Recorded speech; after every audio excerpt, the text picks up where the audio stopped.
Ala, Putula, hinahamon ko kayo.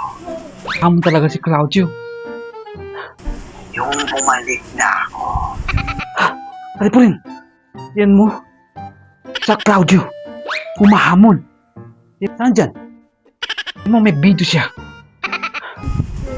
Hahamonin ko kayo ng Oo nga, may Ito talaga si Claudio. tikman. kailangan natin.